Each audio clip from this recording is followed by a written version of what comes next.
की जो है ना जगह मंजूर हुई हुई है। अस्सलाम वालेकुम, मैं हूं साकिब शहजाद। आप देख रहे हैं ENN न्यूज़ चैनल। नाज़रीन, इस वक्त हम नारोवाल डिस्ट्रिक्ट के गाँव निडाला स्टेडियम में मौजूद हैं और आज हम यहाँ जो गवर्नमेंट हाई स्कूल की बिल्डिंग 2014 से मंजूर हुई है, नखारा हो चुकी है, यहाँ गंदगी के ढेर हैं और आज हम मुकामी लोगों से पूछते हैं कि इनको क्या मुश्किलात हैं। जी अस्सलाम वालेकुम। जी वालेकुम अस्सलाम। कि क्या ये जगह पे क्या मसाइल है और क्यों नहीं इस पे काम हो रहा? काम इस वास्ते नहीं हो ਰਿਹਾ ਸਰ ਕਿ ਅਸੀਂ ਇਹਨੂੰ ਨਾ 2014 ਤੋਂ ਲੈ ਕੇ ਅੱਜ ਤੱਕ तमाम ਜ਼ਿਲ੍ਹੇ ਦੇ ਮੈਂਬਰਾਂ ਨੂੰ ਅਸੀਂ ਕਹਿ ਚੁੱਕੇ ਹਾਂ ਬਾਰ-ਬਾਰ ਕਿ ਇੱਕ ਮੈਂਬਰ ਨੂੰ 100 ਵਾਰੀ ਆਖਿਆ ਕਿ ਇੱਥੇ ਸਾਨੂੰ ਕੋਈ ਡਿਵੈਲਪਮੈਂਟ ਦਿਓ, ਕੋਈ ਸਕੂਲ ਬਣਾ ਦਿਓ, ਲੇਕਿਨ ਸਾਡੀ ਕੋਈ ਗੱਲ ਸੁਣਦਾ ਨਹੀਂ। ਹੁਣ ਇੱਥੇ ਕੈਂਸਰ ਪੈਦਾ ਹੋ ਰਿਹਾ, ਬਿਮਾਰੀਆਂ ਪੈਦਾ ਹੋ ਰਹੀਆਂ, ਮਲੇਰੀਆ ਲੋਕਾਂ ਨੂੰ ਹੋ ਰਿਹਾ, ਕਈ ਲੋਕਾਂ ਦੇ ਬੱਚੇ ਬਿਮਾਰ ਹੋ ਗਏ ਨੇ। ਅਸੀਂ ਕਿੱਥੇ ਚੱਲ ਜਾਈਏ? ਸਾਡੀ ਕੋਈ ਗੱਲ ਸੁਣਦਾ ਹੀ ਨਹੀਂ। ਵਜ਼ੀਰ ਆਲਾ ਪੰਜਾਬ ਹੀ ਮਰਿਆ ਹੋਇਆ ਕਿਤੇ, ਔਰ ਇਹ ਕਿੱਥੇ ਨੇ ਸਾਰੇ ਹੀ। ना कोई MLA सुनता गल, ना कोई MPA, ना कोई साडा कोई सारा कोई गल सुनता। लिहाजा साडी कोई ना ये 2014 से हमने सुना कि मंजूर होगा, तो इस पे कोई मरम्मत का काम कोई सर कोई कुछ भी नहीं होता। आते हैं, देखते हैं और चले तो जाते आपने हैं। बताया नहीं अपने हल्के के नुमाइंदों को? सबको बताया सर, आते हैं, विजिट करते हैं, चले जाते हैं हमारे। जी हुण की पूछना है दसो। हाँ, तो नहीं, इनका मसाइल का हल क्या है? यहाँ पे गवर्नमेंट की बिल्डिंग मंजूर हुई है, गवर्नमेंट हाई स्कूल, तो किस वजह से नहीं बन रहा है? इसमें क्या कोई रुकावट है? सर रुकावट का तो सानू कोई पता नहीं। लिहाजा है कि साडा इत्थे कोई बनाना चाहता ही नहीं पिया। ये लोग किते पढ़ ना जान, दूर दराज लोग खराब होंदे ने, पैसे ने में शामिल है और इसमें कम से कम 25 प्राइवेट स्कूल्स हैं। तो अगर यही गवर्नमेंट की बिल्डिंग की डेवलपमेंट होती है इधर, तो इसमें काफ़ी गरीब घरानों के काफ़ी खर्चा उनका बच जाएगा। तो क्या आप इससे गुजारिश नहीं करते आला काम से? सबसे गुजारिश की है। लिहाजा गल इस तरह है कि 10 पिंडा च नहीं वड्डा, पूरे पंजाब च वड्डा पिंड है, लेकिन इत्थे किसी दी कोई रसाई नहीं, कोई गल नहीं सुनता। कोई नुमाइंदा इत्थे काम करन नूं तैयार ही नहीं। आंदे ने काम ना करो तो फिर वोट मिलते हैं। लिहाजा हुण तुसीं दसो असीं किहदे कोल जाइए?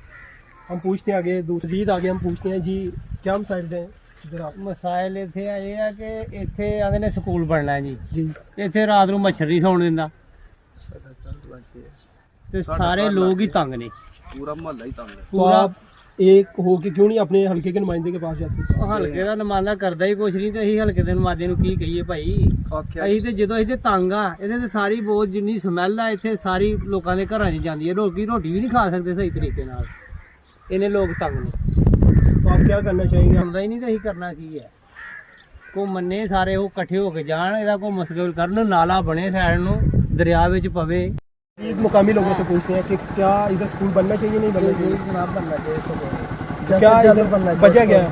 वजह ये है गंदा पानी है, बीमारियाँ बहुत ज़्यादा इसमें, और जल्दी से जल्द बनना चाहिए। आपने अपील की है अपने नुमाइंदों से? ये हम बहुत अपील करते हैं, बहुत ज़्यादा अपील करते रहते हैं। मजीद पूछते हैं मुकामी लोगों सारे से। पिंड दे ਜਿਹੜੇ ਲਾਗੇ ਲਾਗੇ ਘਰ ਨੇ ਭਾਈ ਪੂਰਾ ਵੀ क्या मसाइल थे इधर आपको? ਮਸਾਇਲ ਕੁਝ ਵੀ ਨਹੀਂ ਹੈ ਕਿ ਬਸ ਇਹੀ ਹੈ ਕਿ ਕਚਰੇ ਦਾ ਢੇਰ ਲੱਗਾ ਦਾ, ਪਾਣੀ ਦੀ ਹੋ ਰਹੀ ਹੈ, ਲੋਕੀ ਪੈ ਰਹੀ ਹੈ ਤੇ ਇਹ ਜਲਦ ਜਲਦ ਖਤਮ ਹੋਏ, ਸਾਰੇ ਦਾ ਸਿਸਟਮ ਹੋਏ, ਇੱਥੇ ਕੋਈ ਅੱਛਾ ਤਲੀਮੀ ਨਿਜ਼ਾਮ ਕੋਈ ਅਦਾਰਾ ਬਣਾਇਆ ਜਾਏ। नहीं गवर्नमेंट कोई भी बिल्डिंग है बन जाए। ਇੱਕ ਤਾਂ ਇਹ ਹੈ ਕਿ ਕੋਈ ਬੱਚਿਆਂ ਦਾ ਮੁਸਤਕਬਲ ਵਾਸਤੇ ਕੋਈ ਤਲੀਮੀ ਅਦਾਰਾ ਬਣੇ। आपने कोशिश की है अपने नुमाइंदों से बात करने की? ਉੱਥੇ ਬਥੇਰੀ ਕੋਸ਼ਿਸ਼ ਕੀਤੀ ਹੈ, ਜਿਹਨੇ ਆਉਣਾ ਵਾਅਦਾ ਕਰਨਾ ਉਸ ਤੋਂ ਬਾਅਦ ਕੋਈ ਕੰਮ ਨਹੀਂ ਹੈਗਾ। ਲੋਲੀਪੌਪ ਦੇ ਕੇ ਟੁੱਟ ਜਾਂਦੇ। ਹਾਂ ਬਿਲकुल सही बात। जी चलो शुक्रिया। ओके मेहरबानी, थैंक यू। माशाल्लाह जी, ये सारे हमारे गांव के जो है ना वो लोग थे, ये हमारे गांव के नुमाइंदे माशाल्लाह इन्होंने बड़ी एफर्ट्स की हैं तमाम लोगों के लिए, जगह के लिए।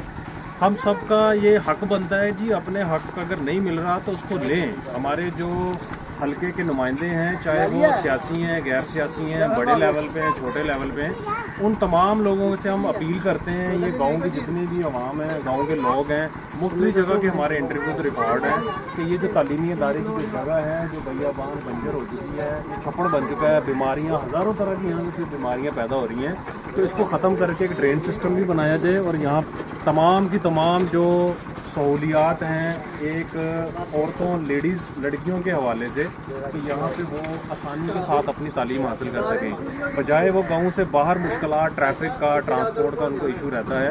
घर वालों को फिक्र रहती है, माशरा और दौर जो जा रहा है उस लिहाज से हमारा इतना बड़ा गांव है, तहसील के बड़े 10 गांव में इसका जो है नाम शुमार है।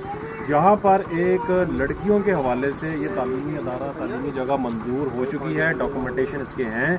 इसके अंदर जो रुकावटें हैं छोटे लेवल पे, बड़े लेवल पे, सियासी गैर सियासी, उन तमाम रुकावटों को ख़त्म करके हम सबको मिलकर इस मसले को हल करना चाहिए। बहुत शुक्रिया जनाब।